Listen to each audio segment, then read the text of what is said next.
fazer uma pergunta para vocês, que quando eu vi a pergunta eu falei, uau, como que a gente nunca pensou nisso aqui antes?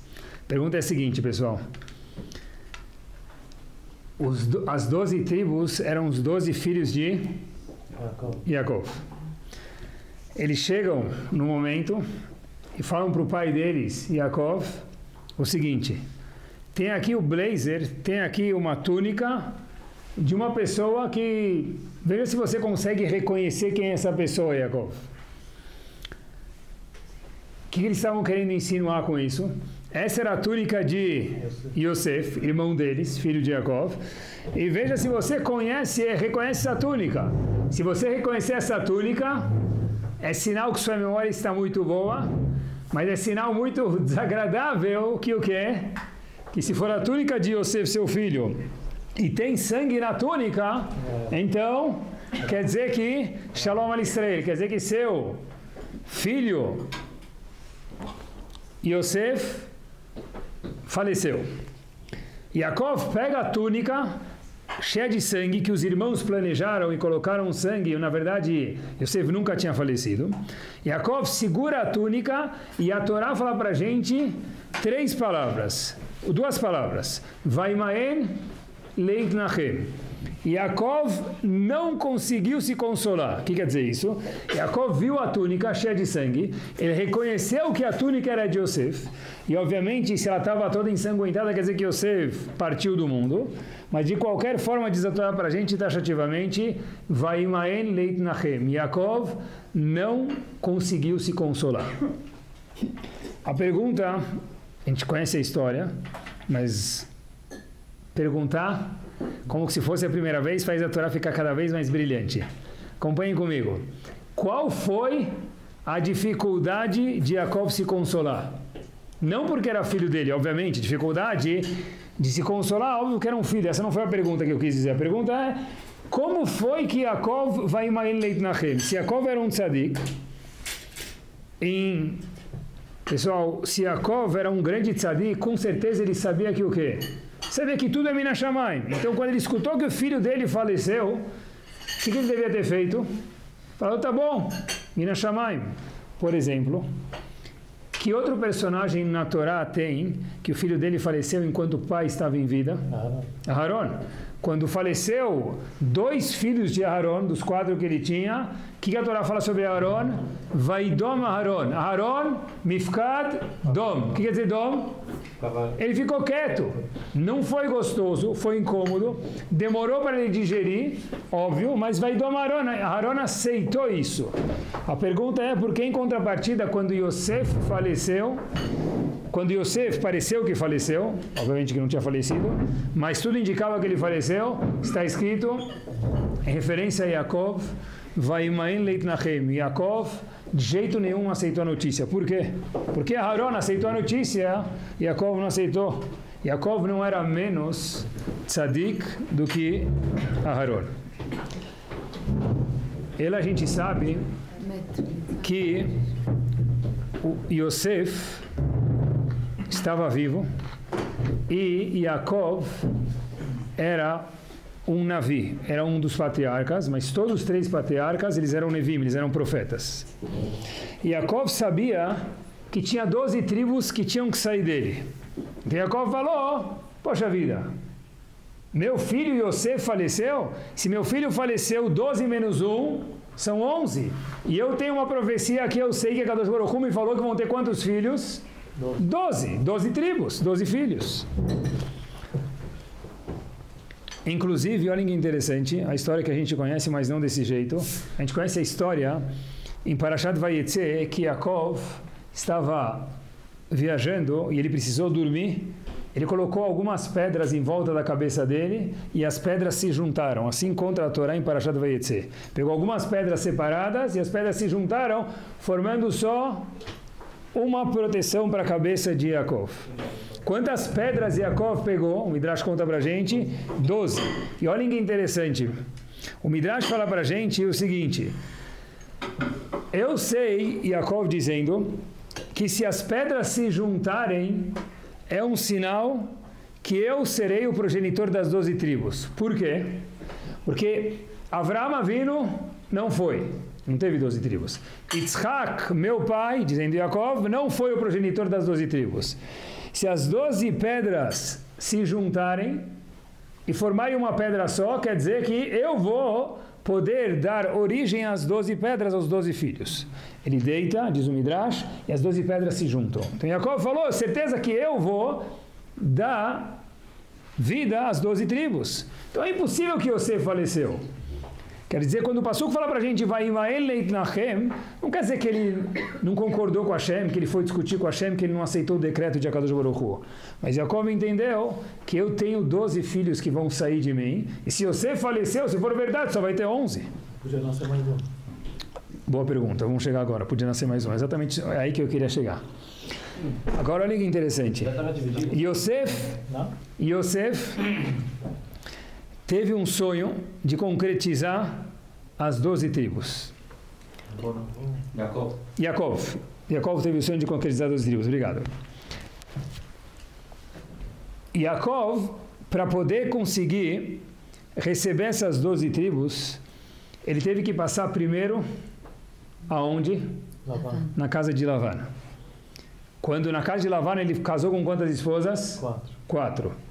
Bilhá, Rachel, Leá e Zilpá. Tá bom? Como eu sei quem é ajudante de cada uma, cada mulher tinha um ajudante. Rachel tinha um ajudante e Leá tinha um ajudante. Eu sempre me confundia quem era ajudante de quem. Bilhá é de Rachel ou Bilhá é de Leá. Zilpá é de Rachel ou Zilpá é de Leá.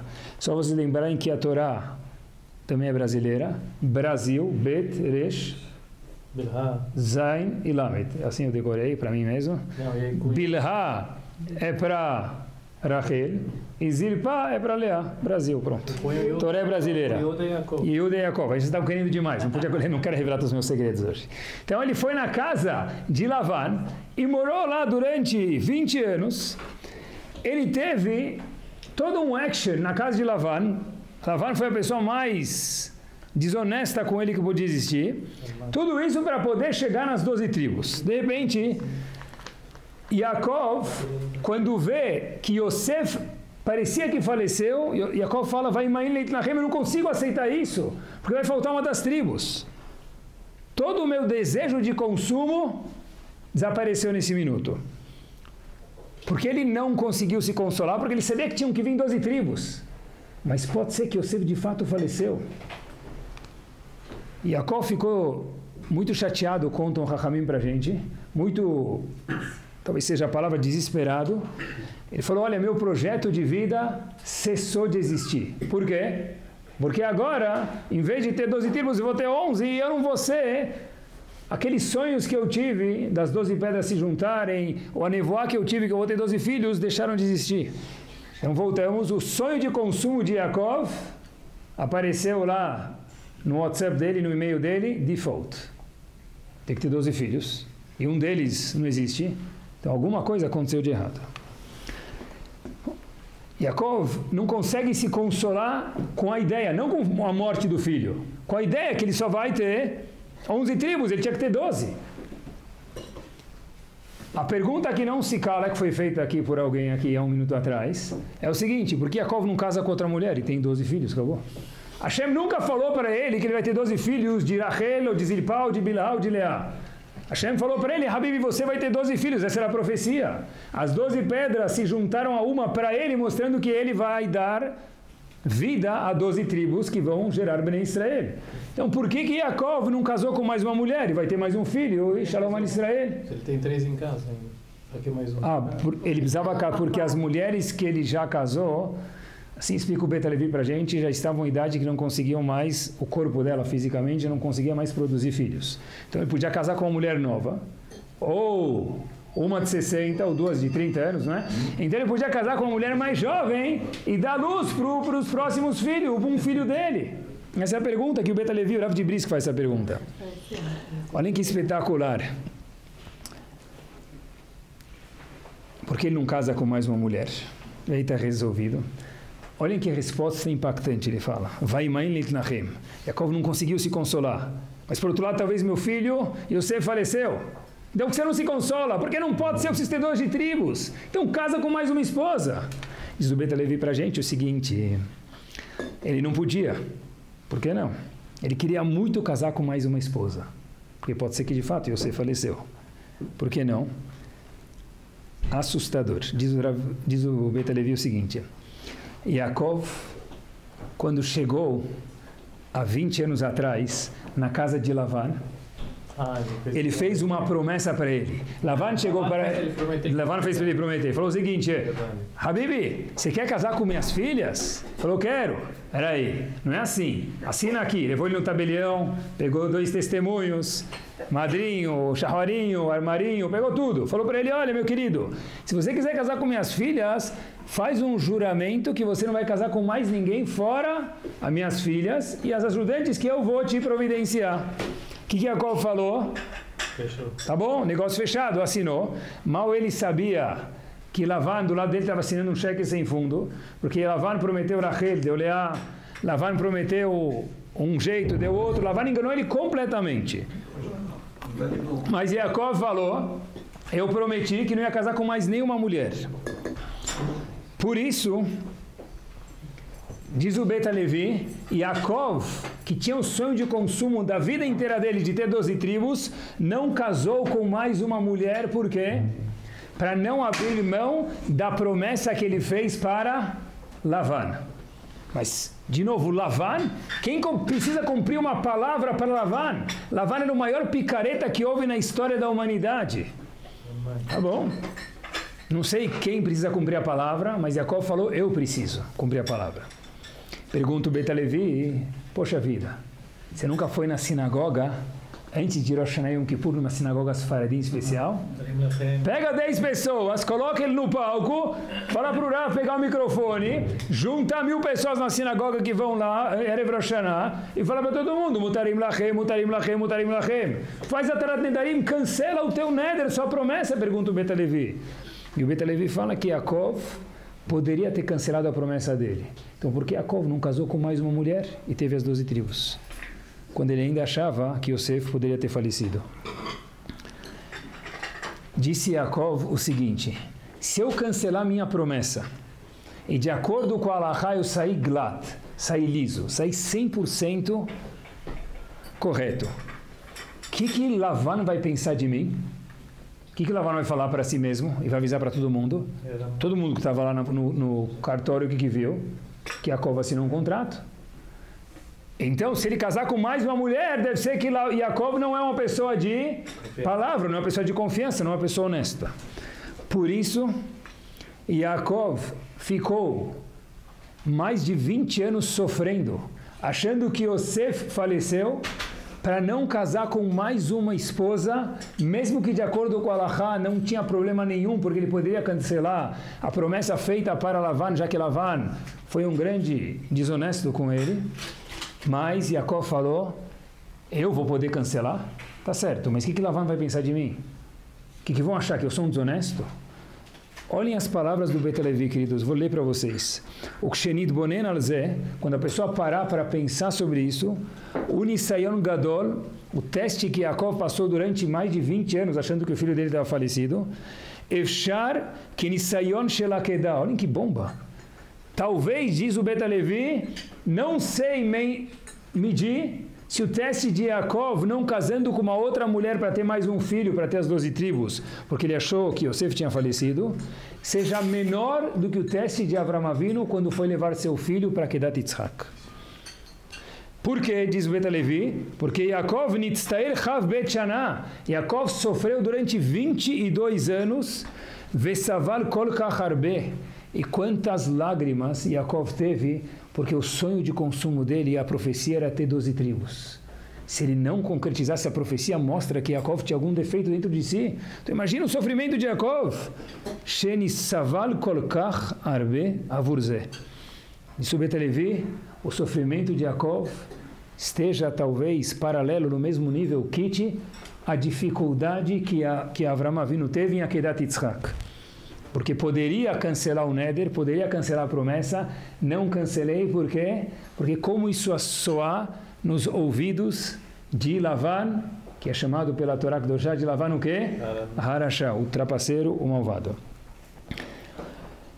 Eu lembrei depois que eu vi quanto Yaakov se cuidou da honestidade dele, mesmo que causou isso um sofrimento de 22 anos, que são 365 dias vezes 22 anos. Em cada dia colocar 24 horas, porque cada minuto achar que o filho faleceu, isso é, lo aleno, muito triste. Mas isso vai doma Haron recebeu isso, Yaakov certeza teria recebido isso. Quando vai Maen Leit Nachem, quando Yaakov não quis se consolar, não foi porque ele não aceitou o decreto de Hashem, porque ele falou, olha, se meu filho faleceu, cadê minha profecia de ter 12 tribos? Então casa com mais uma mulher. Puxa vida, isso eu não posso, porque o que Lavan vai pensar de mim? Honestidade ao máximo. Eu lembrei de uma história, quando estava preparando esse shiur, em 1945, um pouco antes de Yom Kippur, logo na véspera de Yom Kippur, era Erev Yom Kippur, foi o primeiro Yom Kippur depois da liberação dos campos de concentração. E dezenas de Yehudim se juntaram numa tenda gigante que o exército americano montou para poderem fazer Yom Kippur. Havia um homem único que subiu na Bimá, que subiu na Tevá para ser o Hazan daquele Yom Kippur. Logo depois da libertação do campo de concentração.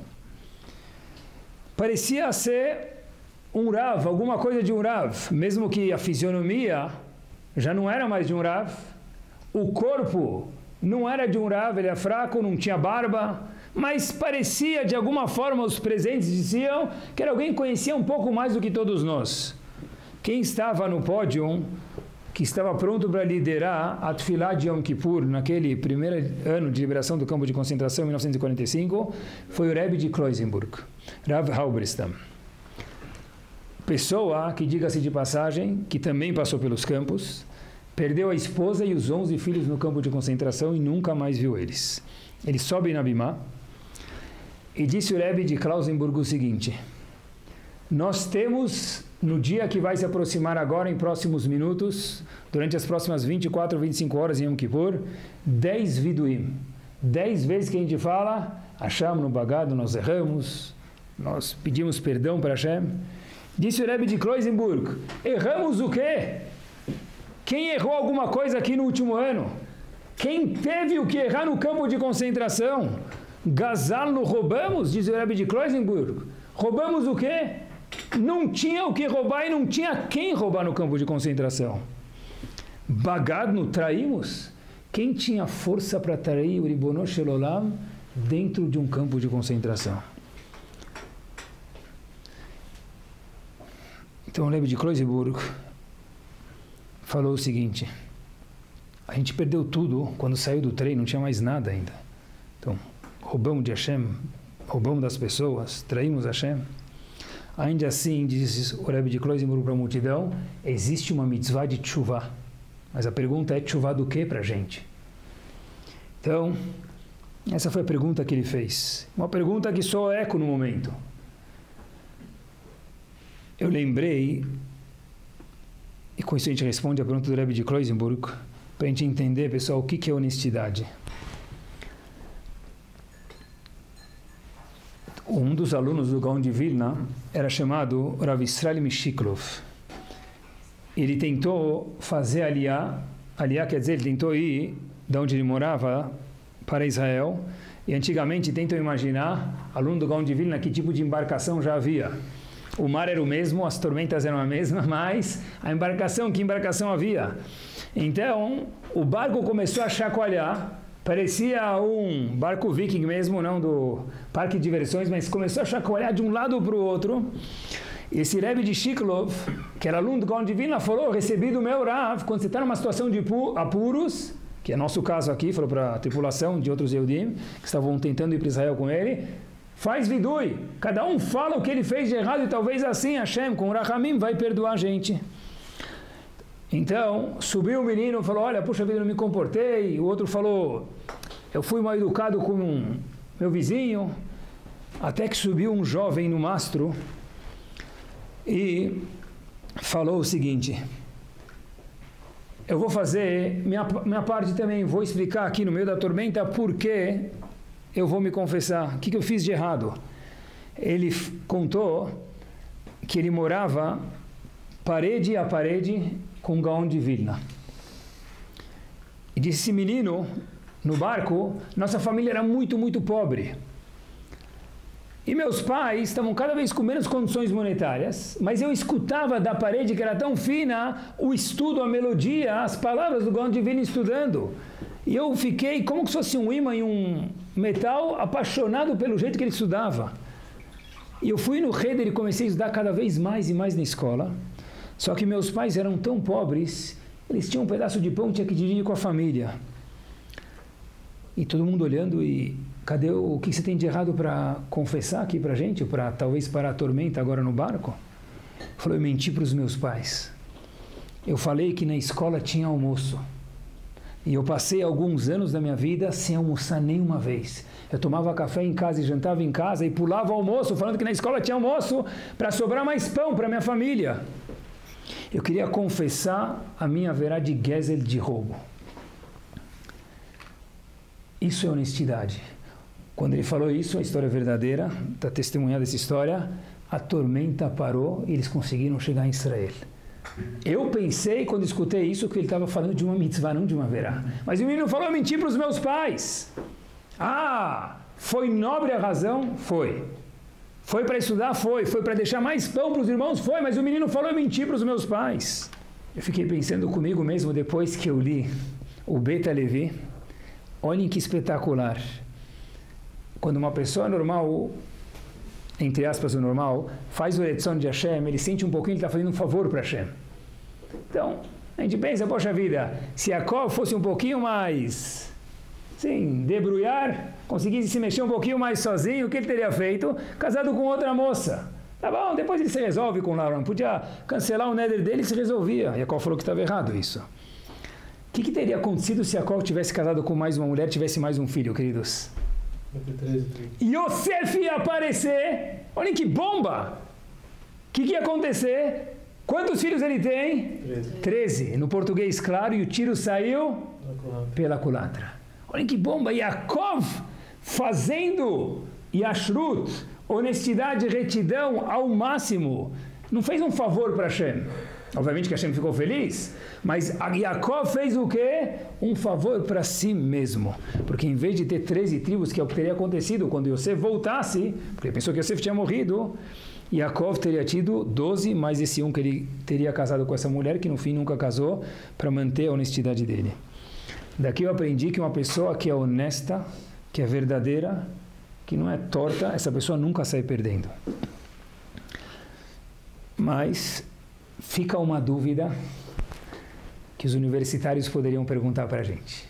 Qual a dúvida? Qual o símbolo de Yaakov? Emet. Titen Emet Yaakov. Cada um tem um símbolo, né? Tem uma pessoa que é gourmet, Baratashbil, Yaakov era Emet. Esse era o símbolo dele. Quando ele assinava na prova, Yaakov, entre parênteses, Emet. Verdadeiro. Será que Yaakov era tão verdadeiro assim? Que outra história a gente conhece de Yaakov? É o mesmo Yaakov. Ele roubou a Bechorá, tá certo, enganou o pai. Mas que mais? Ele chegou na frente, o que quer dizer ele roubou a Bechorá? Chegou na frente do pai e falou o quê? Ele falou, né? Ele chegou, pegou as roupas do irmão dele, Esav, que eram roupas peludas, tinham um cheiro especial, e quando foi receber a brachá, a bênção de Yaakov, o que ele falou para o pai dele? Anochi, Esav Bechorecha, eu sou Esav, o primogênito. Onde, na verdade, se ele colocasse o polegar dele lá, o que ia apitar, pessoal?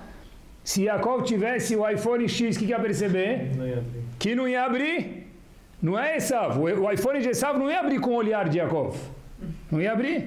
Não tinha iPhone ainda, então tá certo, ele não percebeu. Mas o que ele falou? Anochi, Esav Bechorecha. Rashi logo fala no Chumash, Anochi, vírgula, Esav Bechorecha. Eu estou aqui, vírgula, Esav é o seu Bechor. Seria mais ou menos o seguinte, tá bom? A Ima chega para o Yeletov e pergunta para ele, quanto você tirou na prova?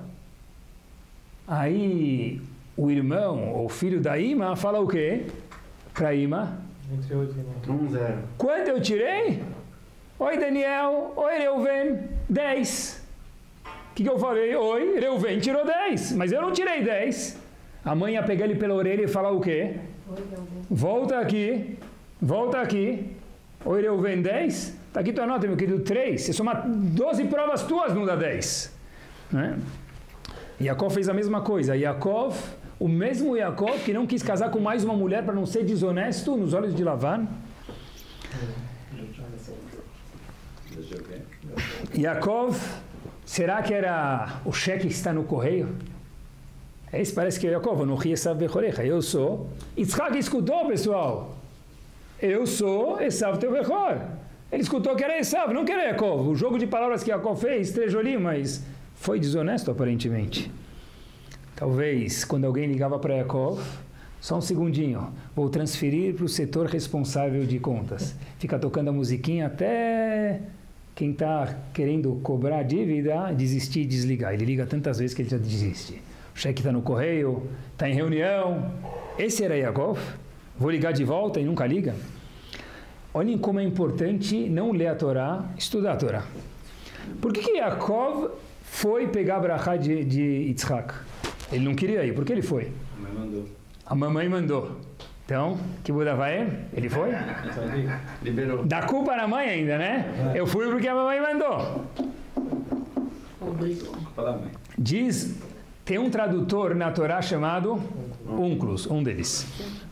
Onkelos ensina pra gente, quando Rivka falou para Yaakov, vai pegar a berachá do seu pai Yitzhak, está escrito no Onkelos, por quê? Yitzhak falou, não quero ir. Yaakov falou, não quero ir. Rivka falou para ele, vai, porque eu recebi uma profecia nevoá, diz o Onkelos, nevoá, essa palavra dele, que você tem que receber a berachá do seu pai. De novo, por que Yaakov teve que receber a berachá do pai dele, Yitzhak? Porque a mãe mandou. E quem deu aval para a mãe autorizar o filho a mentir? Deus. Rivka falou, eu tive uma profecia que você, Yaakov, tem que pegar a berachá e não Esav, porque Esav pegou, segunda época, repetiu de ano, ele não merece mais a berachá. Tá bom? Então Yaakov falou, tá bom? Mas Yaakov falou, tá bom que eu tenho que receber a berachá, mas eu não quero mentir. Eu nunca menti na minha vida. Meu símbolo é Emet. Eu dei minha vida pelo Emet, pela verdade. E Rivka falou, tá bom. Então fala Anuchi, vírgula, Esav Bechorecha. Eu não quero ir, mãe. Eu não quero mentir. Eu sou Emet, eu sou verdade. Esse é o meu símbolo, é meu carimbo. Tá bom? Fala Anuchi, vírgula, eu estou aqui, vírgula, e Esav é o Bechor. Ainda assim fiquei com uma dúvida. Hashem não podia ter feito de um jeito um pouquinho mais reto? Para receber a profecia ele tinha que ir. Yitzhak não ia dar brachá porque ele queria dar para Esav. Tá bom, então ele teve que fazer de um jeito que era meio mishmush assim. Porque ele não fez, porque Hashem não fez ele receber a brachá de um jeito mais reto, que era a vontade dele. Não vi isso escrito, mas vou me aventurar. E parece que isso é a resposta quando Yaakov, ou todos os avós, melhor dizendo, cresceram, foi porque eles se comportaram de uma forma, atenção com 4 ouvidos agora, completamente oposta à natureza deles. Uma prova famosa, mas só para lembrar vocês, quando que Avraham Avinu virou o Avraham Big Extra Large Shot? Quando ele virou o Mega Avraham Avinu? Akedat Yitzhak. Qual era o símbolo de Avraham Avinu? Chesed. Akedat Yitzhak é o oposto de Chesed, bondade, é a maior crueldade do mundo. Ou seja, quando Yitzhak foi dar a brachá para Yaakov, Yaakov foi receber a brachá, para ele falar no Ri Esav Bechorecha, Yaakov preferia morrer naquele momento. Eu só estou fazendo isso porque minha mãe me mandou, porque isso é uma profecia. Por que teve que ser de um jeito torto? Para testar e ver se Yaakov consegue trabalhar a Kadosh Baruch Hu, mesmo em algo que é completamente contra a natureza dele. Então, quando Yaakov falou no Ri Esav Bechorecha, a pergunta foi, ele não estava sendo honesto, muito pelo contrário. A última coisa que Yaakov queria estar naquele momento é lá. fez isso porque Hashem mandou e transformou isso em Avodat Hashem, igual Avraham Avinu fez a Kedat Yitzhak. Se a gente olhar, para a gente ver o que quer dizer honestidade, um dos comentaristas num Sidur, sabem que o Sidur é igual uma Gemara. A Gemara tem um monte de comentaristas. O Sidur que a gente abre todos os dias, que fica em cima da Gemara, sem desmerecer a Gemara, mas o Sidur foi feito antes da Gemara. Se tem uma Gemara e um Sidur, o Sidur estaciona em cima da Gemara. Então o Sidur também tem comentaristas. Um dos comentaristas no Sidur é chamado Rav David Abudraham. Quem é ele? Esse nome, a gente vê Yaakov hoje em dia por causa de Yaakov Avinu e daí por diante, mas esse nome Abudraham não é muito famoso. De onde provém esse nome? Olha que espetacular. Uma vez eu escutei uma pessoa falar Abudraham. Eu repeti, estava dando um shiur, Abudraham. Um senhor me falou, olha, Rabino, não é Abudraham, é Abudarham. Aí eu falei para ele, por quê? E eu fui procurar de onde vem essa história. De onde vem esse nome desse comentarista do Sidur chamado Rav David Abudarham? Difícil ter história de muitos Faradim, a gente traz muitos Ashkenazim no Shiur, então vou trazer sobre os Faradim hoje. Rav David Abudarham era um Sfaradi e ele vendia alguma mercadoria cara, talvez seja ouro, diamante, não está escrito, mas vamos imaginar que é ouro, diamante, alguma coisa muito valiosa, e ele pesava grama por grama, embalava e vendia. Em cada grama ele pesava e colocava um pouquinho a mais do que uma grama para ter certeza que ele não estava enrolando o cliente. A medida da época onde Rav David viveu era chamada Darham.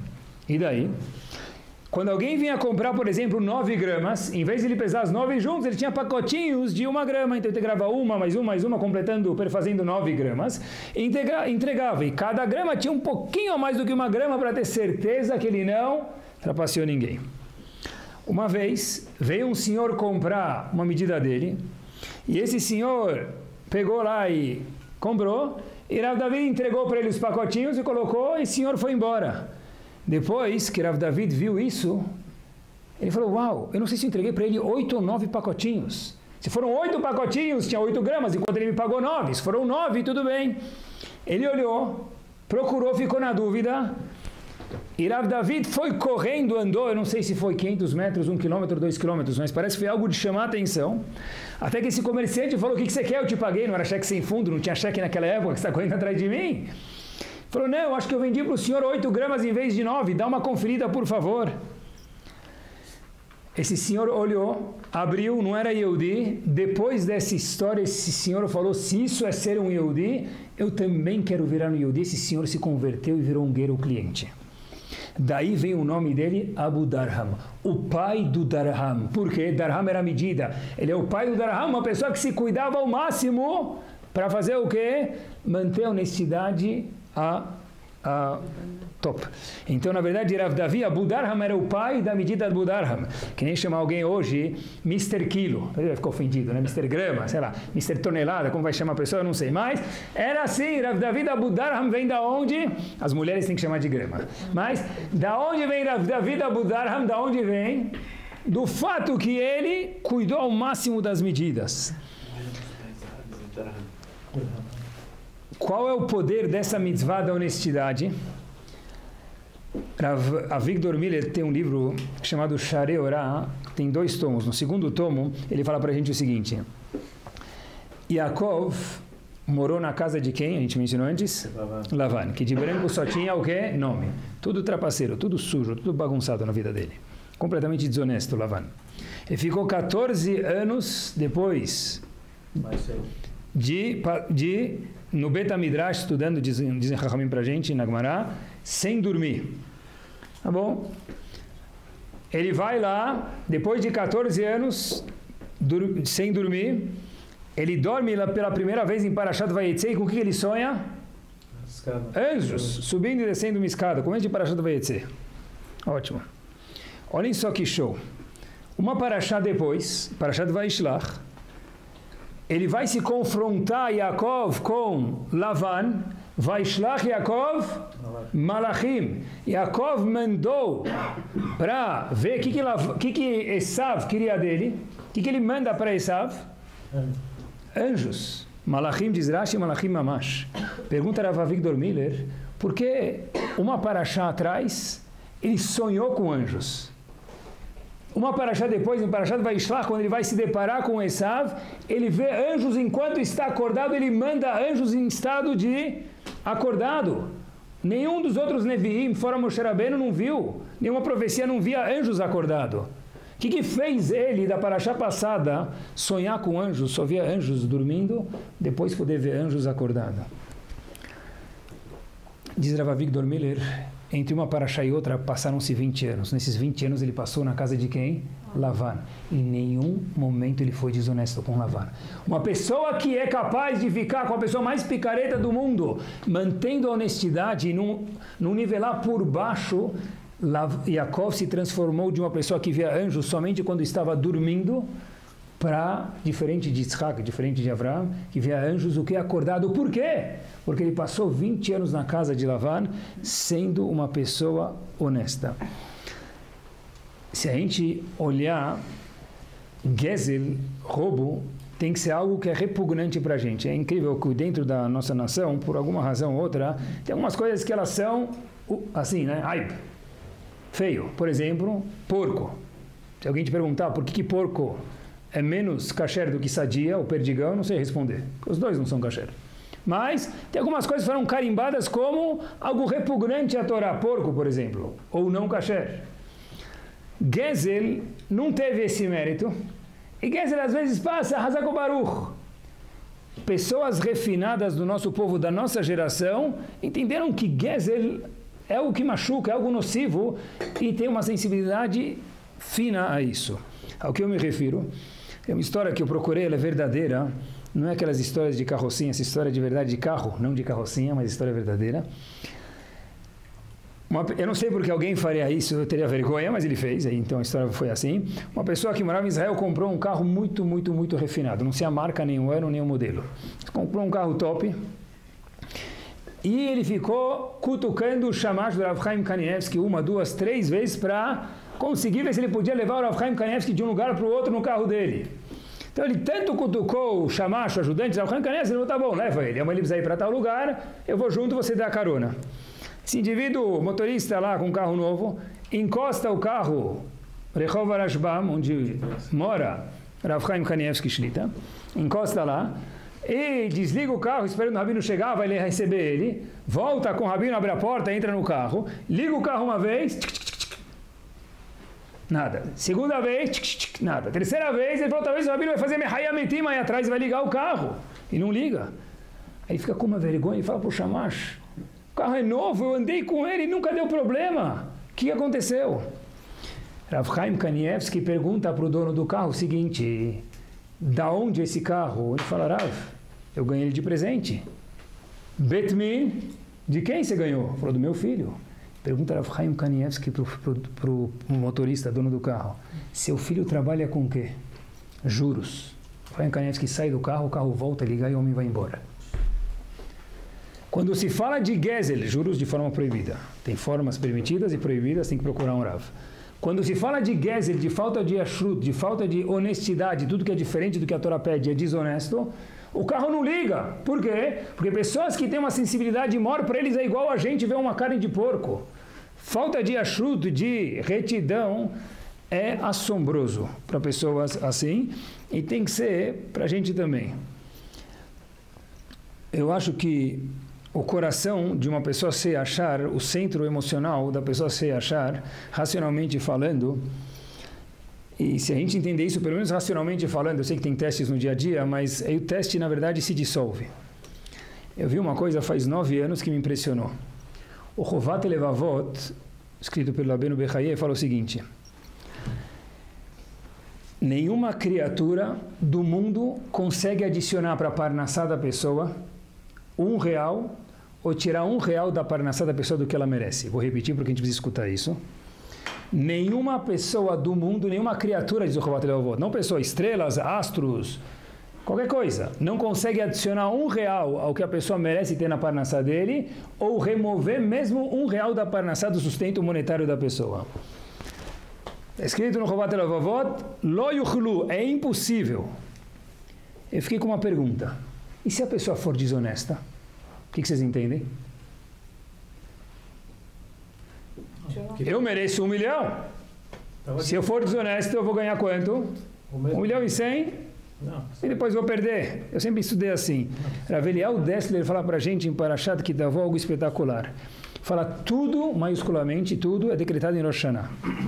Diz ele, olhem que espetacular, a pessoa escolhe como ele quer receber isso, pelo túnel da honestidade ou pelo túnel da desonestidade. Repito de novo. Rav Dessler fala para a gente que o Chovat Leavot disse que ninguém consegue tirar nenhum centavo da pessoa. E se eu for desonesto? Rav Dessler, os mesmos 1.000, 100.000, 1 milhão que for que a pessoa merece, naquele ano ele vai receber. Vai vir pelo jeito da Averá, que não vai vir com Brachá, lo aleno, ou vai vir pelo jeito honesto que vem com Brachá. Mas ninguém consegue ganhar R$1 a mais do que ele merece. Seja caché, seja barane, não existe isso. Não existe. Se o derech do mundo é ser assim, se eu mudar eu não vou conseguir ganhar nada a mais. Ah, mas eu ganhei tanto a mais, eu ganhar de outro jeito. Porque Hashem tem uma conta na calculadora de Hashem, não dá nunca piti. Eu vi fizeram uma pesquisa em Zurich, estava preparando o shiur, então estava lendo bastante. Eles fizeram uma pesquisa, teve um custo, mas vocês vão ver que o custo é relativamente barato. Alguns economistas se juntaram e patrocinaram a seguinte pesquisa. Eles colocaram uma moeda na frente de um caixa automático, ATM machine, como é um caixa eletrônico, caixa automático.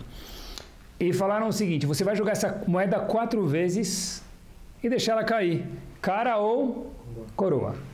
Se você colocar no botãozinho que deu cara 4 vezes ou coroa 4 vezes, você vai receber X dólares. Talvez, não lembro o valor, talvez seja 20 dólares, 20 francos, não lembro. Vai receber um valor. Bom, eles deixaram a moeda lá, sem supervisão nenhuma, e as maquininhas. E se fosse no Brasil, eu não sei, tá bom? Mas deixaram lá a moeda e a maquininha de tirar dinheiro. Era só você escrever quantas vezes você tirou cara ou coroa. Se tirou uma, você ganhava um valor, 2, muito mais, 3, muito mais, e 4, muito mais ainda. Qual é a proporção matemática de alguém acertar em 4 lances, 4 caras ou 4 coroas? 6,25%. Depois façam as contas. 4 caras ou 4 coroas. Eles colocaram a máquina em Zurich e fizeram um teste, e depois de algumas dezenas de pessoas, eles tiraram o extrato da máquina e deu o seguinte: 37% das pessoas escreveram que tiraram 4 caras ou 4 coroas. E 63% das pessoas escreveram que tiraram 1 ou 2 vezes. O que vocês aprendem daqui? Se a probabilidade é 6,25, matematicamente falando, saiu que 37% tiraram. O que vocês vão falar então? 37% das pessoas, possivelmente, dentre elas 30%, né? Mais ou menos, os 37% foram desonestas. Eu aprendi que teve 63% das pessoas que foram honestas. 63% das pessoas escreveram, tirei 1 ou 2 vezes, não tinha ninguém olhando, ele ia tirar 10, 20, 30 francos suíços da ATM Machine. O que faz uma pessoa ser honesta? Morar na Suíça. Morar na Suíça. Boa. Morar na Suíça. Podemos fazer esse teste aqui na Praça da Sé. Aqui 100%. Vai levar a máquina. Na Praça da Sé. Mas, olha que interessante. Algo chamado em português valores. Para um Yehudi, tem que ter valores agregado a Torá Kedoshá. A nossa Torá, ela é espetacular, ela fala tantas coisas sobre quando se refere a honestidade, quando se refere a shrut, a ser uma pessoa reta. Eu vi essa história em um lugar, depois eu vi ela escrita de novo em um lugar confiável, então conto para vocês. A história aconteceu em um dos bairros em Israel. O pessoal não escreveu em que bairro, uma história 100% verdadeira. Um indivíduo fez um bar mitzvah para o filho e ele encomendou comida para 300 pessoas. Chegou uma menina chorando na porta do buffet. Ela foi, pois voltou de novo. Quem estava pela segunda vez na porta do buffet era o dono do buffet. Ele vê a menina chorando. Falou: por que você está chorando? Ela falou: olha, porque eu vim faz alguns minutos atrás, me mandaram embora e eu estou chorando de novo. Falou: mas o que aconteceu? Falou: não, que o garçom mandou embora. Falou: mas o quê? Falou, olha, eu não sou convidado, eu não sou da festa, mas minha família está passando por apuros e eu estou tentando dar uma volta, ver se eu consigo alguma coisinha para poder trazer para minha família. Aí o dono do buffet falou, claro. Pegou, mandou os ajudantes dele lá fazer uma marmitinha, fez 10 marmitinhas, uma para cada pessoa da casa. A menina levou para casa, termina a festa foi muito feliz. O dono da festa vai acertar. Você vê que não é só em Zurique que acontece isso. O dono da festa vai acertar, o dono do buffet fala para ele, o senhor está me devendo 290 porções. Aí ele fala, olha querido, between me and you, entre você e eu, acertei com você 300 porções. Você está me dando desconto de 10%? Ele falou, não. Eu falei, então por que você não está me cobrando 300? Se eu tive convidados e eu encomendei 300. Então o dono do buffet falou, olha, Habibi, antes de você chegar na festa, eu tirei 10 porções, tomei liberdade e dei para essa menina que estava chorando para ajudar ela, então eu não posso cobrar de você 300, eu vou cobrar 290. O que o dono da festa falou? Ele falou, olha, poxa vida, eu que encomendei 300 e eu quero o mérito daquela menina para mim. Aonde a história foi parar, queridos? No Bet Din, na corte monetária, onde os dois estavam argumentando quem vai pagar o zehut da mitzvah de poder ter ajudado uma família. O dono do buffet que deu ou o dono da festa que encomendou? Essa pergunta tem resposta, não vem ao caso agora, vou deixar vocês dormirem curiosos. Mas olhem que espetacular, isso é o oposto de ser uma pessoa torta. Eu quero ser e achar honesto ao máximo. Eu não posso cobrar de você. Poxa, você não pode cobrar de mim, mas eu quero fazer a mitzvah. Então os dois pararam no Bedin para ver quem vai pagar aquelas 10 porções que sobraram da mitzvah. Eu fiquei pensando nessa nossa fase final, o que existe de prático para a gente de ashrut, de honestidade? Muitos exemplos devem ter vindo à cabeça de vocês, mas eu pensei em alguns. Pegar um livro do CNIS sem permissão, certeza que não é honesto, para não falar a palavra roubo. Mas é para estudar para o bar mitzvah do meu filho. Coloca a voto. Pede autorização, se é amigo do Gabá, ele vai liberar. O Steiper costumava dizer que pegar um livro da sinagoga e não devolver no lugar também é Gezer. Por quê? Porque até o próximo indivíduo achar o livro, o que vai acontecer? Ele perdeu 10 minutos, ele tinha 15 para estudar, demorou 10 para achar o livro, até ele sentar, acabou o tempo dele de estudo. Então, tem gente que tem aquela cestinha na porta das sinagogas Faradi, que tem kippot lá. Tem gente que lê na cestinha souvenir do CNIS. Ele entra sem kippah e sai com kippah. Na casa dele tem uma fábrica de kippot. Pode pegar kippah das sinagogas sem permissão? Não. Do bar mitzvah? Não, do bar mitzvah eu não quero, Rabino, é mais legal da sinagoga, né? Então, isso é Gezel. Uma vez perguntaram para Rav Moshe Feinstein, um professor perguntou para Rav Moshe Feinstein. Rav Moshe Feinstein tem um livro de cartas e respostas chamado Igrot Moshe. No tomo que fala sobre assuntos monetários, é chamado Choshen Mishpat. No segundo tomo, na 30ª tshuvá, ele faz o seguinte, perguntaram para ele. Um diretor de uma escola judaica perguntou para ele, meus alunos estão me perguntando se eles podem, não sei se eles vão fazer isso, eu não sei, é meio adolescente, mas eles estão querendo o meu aval para poder colar na prova com um bem maior. Qual o bem maior? Poder estudar a Torá, porque se eles colarem na prova, vai ter mais tempo para estudar a Torá, e para não causar bitul Torá, quero permitir, se pode colar na prova. Matemática, ciência, a prova que for. Pergunta é boa. Olha que pergunta boa. Tem o bitul Torá, que é a maior haverá do mundo, versus Gnevá, mas talvez não é Gnevá, porque tem um bem maior. A Moshe Feinstein, dentre as linhas que ele fala, eu copiei para vocês, 6, 7 palavras, fala para ele o seguinte: Gam bishvil limud Torah asur lignov. Mesmo para estudar a Torá é proibido. Por quê?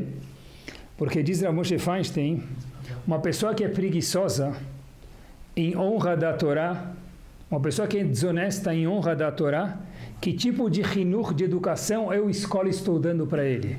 Então, permitir alguém colar em prol de estudar a Torá, que tipo de Torá vai chegar na cabeça desse menino, dessa menina? Uma Torá o quê? Torta. E uma Torá torta não é vontade de Hashem. Então, que de fato não se pode permitir. Mas olha que interessante, olha a ideia. Isso não é hinur. Hinur é ensinar as crianças a serem retas, não tortas. Ah, mas quem não cola não sai da escola. sem o aval do Shulchan Aruch. O Shulchan Aruch não permite. Perguntar, outro exemplo de o que quer dizer Gezel, isso aparece nos livros de Halakha, obviamente no Shulchan Aruch, perguntar numa loja quanto custa a saia, o sapato, o rádio, o computador, o que for, sem ter nenhuma, zero, intenção de compra, é Gezel. Por quê? Porque o vendedor está lá parado. Se o vendedor está lá parado, quando ele entra lá, Baruch Hashem, entrou algum comprador no dia de hoje, ele vai lá e vem vendedor, gerente, ajudante, vem toda a família, né? Só para saber mesmo, muito obrigado. Se tem alguma chance, seja ela 1%, ou está comparando o preço, o que for, de comprar, pode. Porque o vendedor vai tentar fazer a parte dele. Se não tem nenhuma chance de eu comprar, é Gezel, é proibido, é falta de ser uma pessoa honesta, uma pessoa reta. Vi num livro de Halakha, famosa pergunta, e se eu avisar para ele que eu estou indo só procurar e não tenho intenção nenhuma de comprar? Sempre tive essa pergunta, vi ela faz 2 semanas atrás, Baruch Hashem, se você avisa a pessoa, não tem problema nenhum, porque você está contando para ele, eu não tenho intenção nenhuma. Se ele quiser interpretar qualquer coisa das suas palavras, o problema é dele. Aí já não é Gezel. Se o vendedor perde o turno dele, mesmo que eu falar para ele, não sabia disso, então falando que o vendedor perde o turno dele, mesmo que eu falei que eu não quero comprar nada, então ele pode não me atender, mas ele volta para o último da fila. Então nesse caso, provavelmente também seria Gezel do vendedor. O Ben Ish Chai traz um exemplo muito curioso nas halachot dele. O Ben Ish Chai conta que haviam pessoas que andavam na feira e almoçavam lá labne. Eles escreviam iogurte. O que eles faziam? Cada um pegava lá o dedo, passava no labne, ou a colher, para experimentar. Então, do primeiro vendedor do chuca ao último da feira, o que ele fez? Almoçou. Já jantou, almoçou. Ele experimenta queijo num, zatar no outro, manaish no outro, fistohalabi no outro, ele fez a festa. Obviamente que isso também é Gezel. Você não tem intenção nenhuma de comprar fisto. Nem bala, nem chocolate. Eu entrar... Começa do lado de leite e termina do de carne, para não perder uma oportunidade, né? Isso aqui, certeza que é Gezel, que é proibido. E vou contar um segredo para vocês, que eu acho que é muito verdadeiro, eu vejo isso com as pessoas, eu vejo isso comigo mesmo. Quanto mais a gente tenta ficar e achar mais reto, mais redondo a gente fica, redondo no bom sentido a gente fica, redondo a gente fala, né? Flui, tranquilo, a pessoa vive mais feliz. Toda pessoa que ela é meia picareta, a pessoa ela é meia desonesta, ela pode ter mais tanto no banco que na verdade isso Chovat Levavot não tem mais nada, como a gente contou alguns minutos atrás. Mas mesmo se a gente pudesse desconsiderar as palavras Kedoshim do Chovat Levavot, ainda assim a pessoa não dorme direito. Uma pessoa que ela é tranquila com os outros, que ela não é desonesta com os outros, que ela não faz os outros passar de um jeito quando na verdade não deveria ser assim, de honestidade, essa pessoa ela é Shalem, redonda, essa pessoa tem Shalom dentro dela. Uma pessoa que é honesta, ela dorme tranquilamente. Quando a gente trabalha com outras pessoas, seja no nosso trabalho, seja uma coisa comunitária, a transparência também faz parte da honestidade. Uma vez Rav Israel Misalant foi angariar fundos, mais um minuto eu termino. Uma vez Rav Israel Misalant foi angariar fundos para a instituição dele, e o doador separou algumas cédulas para ele e teve que, por alguma razão, sair do quarto. Rav Israel Misalant saiu junto com ele. O doador volta e vê que Rav Israel Misalant não está lá. Pergunta para ele, Habibi, o que aconteceu? Falou, tem ihud, proibição. Igual que eu não posso ficar com a mulher do vizinho no mesmo quarto, eu não posso ficar com o dinheiro do outro, dinheiro que não é meu no mesmo quarto. Por quê? Porque vai lá saber depois se perder uma nota de $100, o que vai acontecer? Eu não quero ficar com o dinheiro dos outros que não é meu no mesmo quarto que eu. Isso é chamado yashrut. A pessoa quando trabalha com o público, a pessoa quando tem sócio, a pessoa tem que prestar contas. Por quê? Porque é assim, a vida é assim, eu preciso ser transparente. A pessoa não pode trabalhar com outros e ser uma pessoa mais ou menos. Isso é yashrut, isso é titen emet leakov. O que a gente fala também tem que ser achar. Se uma pessoa promete alguma coisa, esqueci de dizer blineder. Too late. Se não falou, tem que cumprir. Yaakov não falou blineder para Lavan e não casou com mais uma mulher para cumprir o que ele falou. Escrever no WhatsApp também tem que ser. Se eu escrevi, depois eu não sei se apagar é igual ao blineder. Se você colocar para apagar a mensagem vira igual ao blineder, não tenho certeza. Tem que tomar cuidado. A pessoa tem que tomar cuidado com o que ele escreve, porque nossos filhos estão 24 horas, 7 dias por semana, copiados no nosso celular. Quem grampeia o nosso celular? Nossos filhos, com certeza. Os filhos estão olhando. Se eu falo, vou, mas não vou. Se eu prometo, mas não cumpro. Se eu escrevo, mas não faço. Se eu falo que vou passar, mas não passo. O que acontece? Eu estou ensinando para eles o quê? Anohi, vírgula, Esav Bechorecha. O Daniel, o Reuven, tirei 8 na prova. Da onde eu aprendi? Às vezes aprendem dos pais. Então, que Bezat Hashem, a gente possa lembrar, quando a gente estudar a Torá primeiro, e olhar para Yaakov e falar, uau, Yaakov não foi desonesto quando falou no Esav Bechorecha. Ele teve o teste da vida dele de ter que passar por uma situação dessa para cumprir a profecia, a nevoada da mãe dele. Que Bezat Hashem a gente possa ter e ashrut nas nossas vidas, dormir tranquilo, acordar feliz, estar de bem com as pessoas, não ter nenhuma pessoa que está desconfortável com a gente economicamente, e que Bezat Hashem a gente possa concretizar as palavras do Chovat Levavot, que a Parnassá vai vir de um jeito ou do outro, que a gente tenha o mérito de receber a nossa Parnassá Bechefa com abundância, sempre pelo tubo, pelo canal da Kedushá e da Santidade. Amém. Amém.